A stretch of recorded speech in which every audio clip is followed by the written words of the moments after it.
Yes, ma'am. Thumbs up? Okay. All right. So, assalamu alaikum. I will pass it to my colleague, Sister Saasha. Assalamu alaikum. Peace be unto you. I am Sister Saasha Muhammad.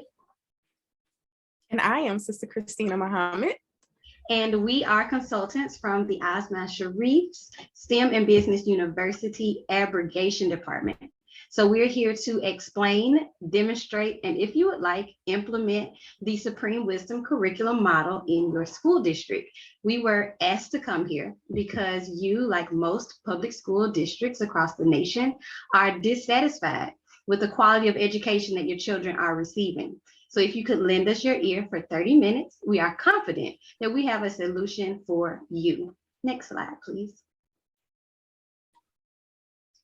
The Supreme Wisdom curriculum model comes from the lessons of the Most Honorable Elijah Muhammad, who we believe was taught by Master Fard Muhammad, Allah God in person, and these lessons were offered to us by the Honorable Minister Louis Farrakhan.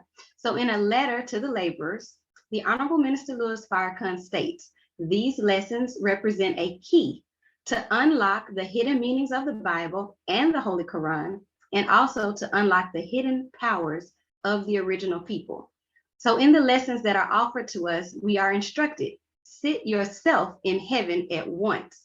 That is the greatest desire of your brother and teacher. So this curriculum, when properly applied, will create heaven for the student, for the faculty and staff, for the community, for the parents, and for our nation. We'll explain how in greater detail, but first, let's discuss what the public education system's curriculum is currently doing.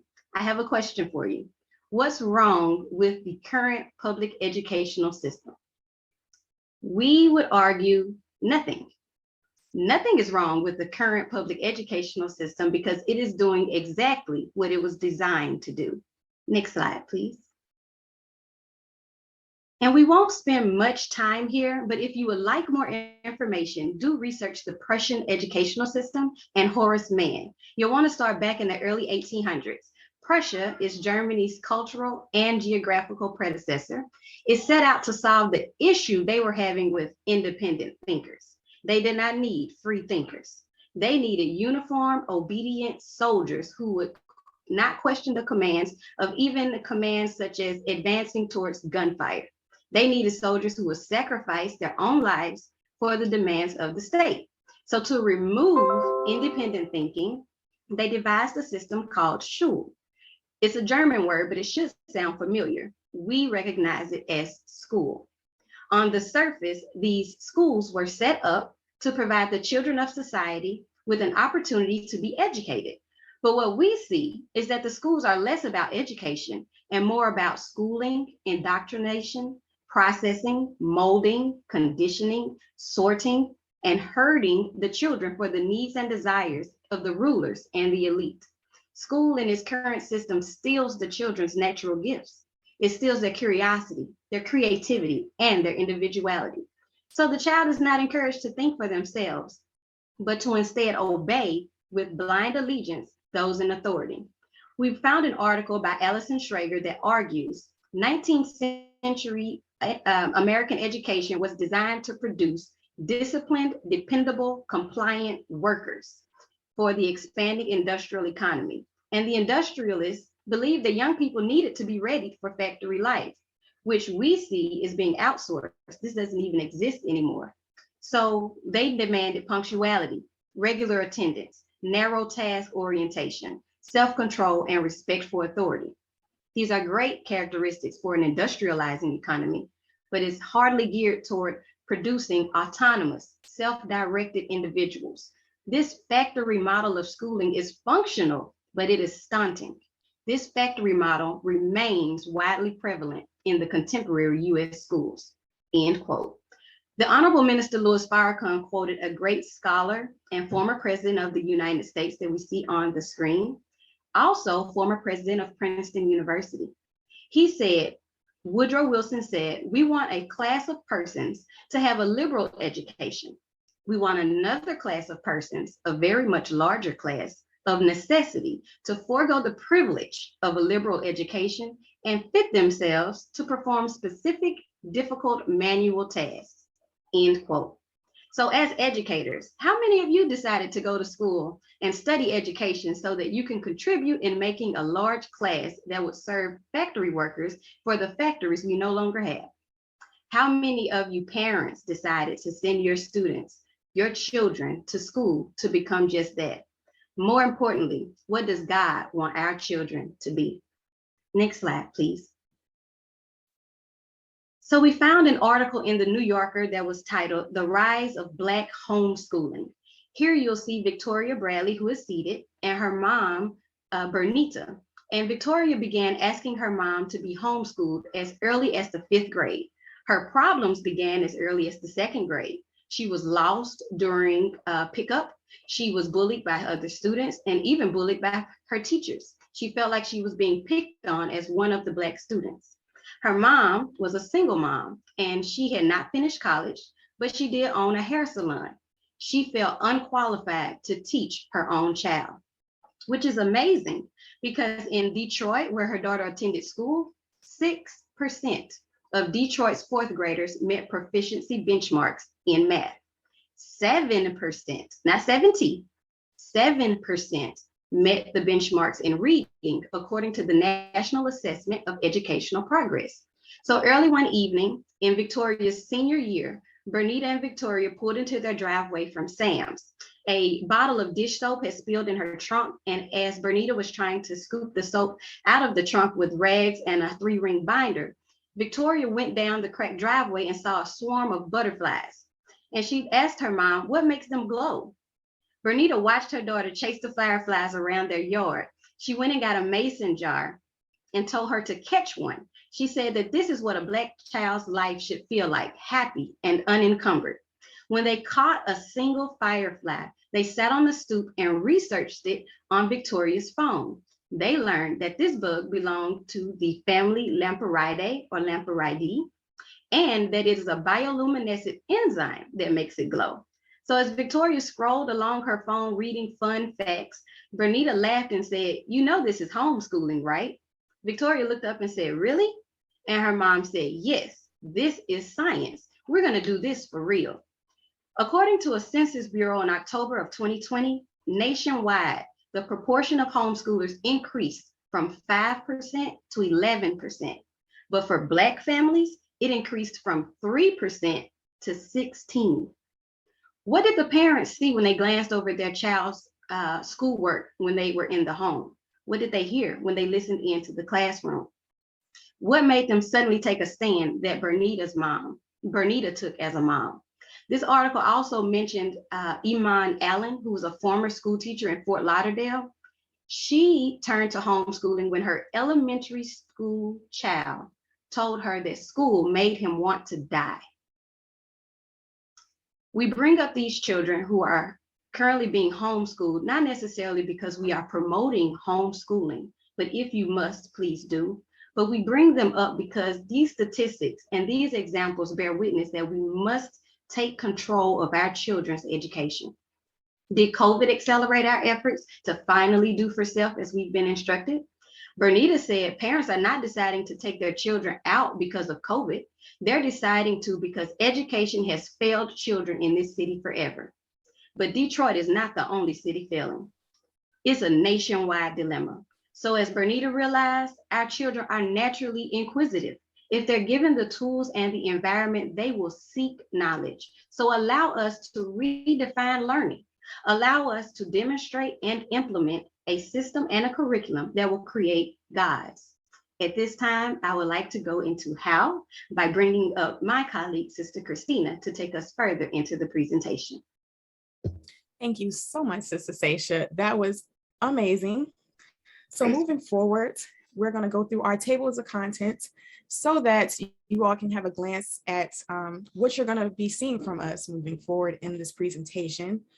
So we're going to give a brief about us, our purpose, our objective, our course overview, our course objectives, our business school, and our evaluation.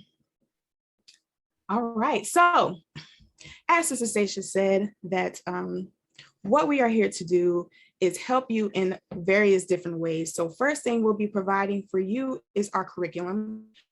This curriculum is designed for students age 3 to 18. I know that is a large gap, but as we move forward, you'll see how our curriculum is suitable for any age, okay? Next, we'll be assisting you with implementation of this curriculum, as well as facilitating training for all school staff, employees, and teachers, okay? Next, we'll be assisting you with your financial advisement, which is just event planning, fundraising, and business development, okay? And lastly, we will be assisting you with scaling. And this is an advanced business development to create multiple streams of income.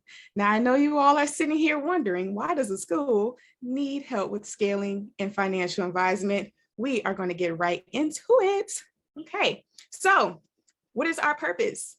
Our purpose is to produce, our curriculum is to produce the mind of God, okay? So God is the one who yields force and power. Force is a strength or energy as an attribute of physical action or movement.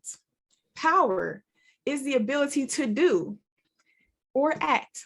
Power is the capability of doing or accomplishing something.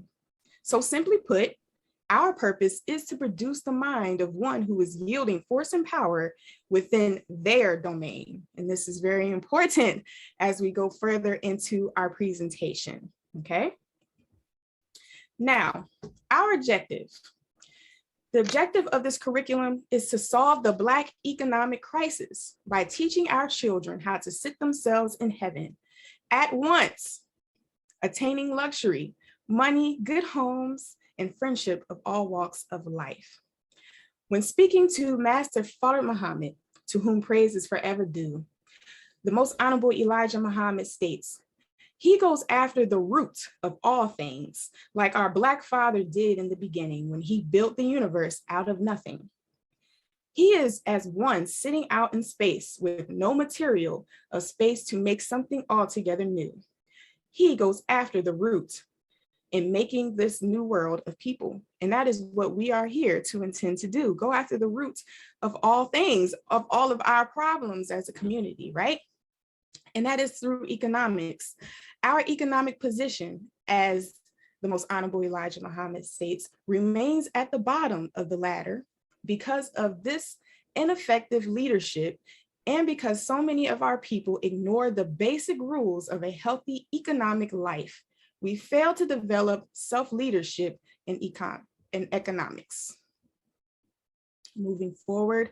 So now we are getting into the meat of our program. So here is a mock-up schedule that you all can use in your schools and that some of our schools use, okay? So as you can see, the first thing you notice, our time blocks are only for 4 days. We're only suggesting schooling from Monday through Thursday, and this is only a 2-hour session each day.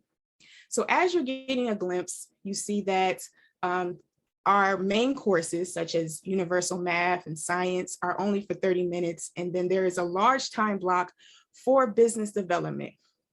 Now, let's get into this. This is because this is the whole purpose of our curriculum is business development. As students move through the other courses, what they will be gaining is the necessary tools and knowledge that they need to sustain in a real life business structure. So as students move through the various grades levels, they'll go from learning how to work, learning something about the tools. So for example, if we're talking about health and wellness, you can maybe say something, you can maybe bring up the point of the Black man is the cream. So what is the cream? We will take our elementary schools to farms and they'll learn about the different properties of the cream, as well as learning how to develop something to make from the cream to also sell to gain revenue. By the time they get through middle school and high school, our high schoolers will be engaged in an actual program where they'll be running these businesses. They'll know the financial structures, they'll know the logistics of how to run a business, how to employ this business, and how to staff this business They'll know all the ins and outs, whether this is woodwork, whether it's plumbing, whether it's restaurant, whether it's a yoga studio. Through all of these elements in these courses, there are multitudes of businesses that can be developed, and we intend to make this a real life do, because we know that supreme wisdom is only supreme if we are using it and being successful while using it. Okay, let's move forward. So here is a brief overview of our objectives, okay? So for instance, we have our universal math course, which the objective of this course is similar to most math courses, to teach math, right? However, this course will frame math as a universal language that is used in and for everything.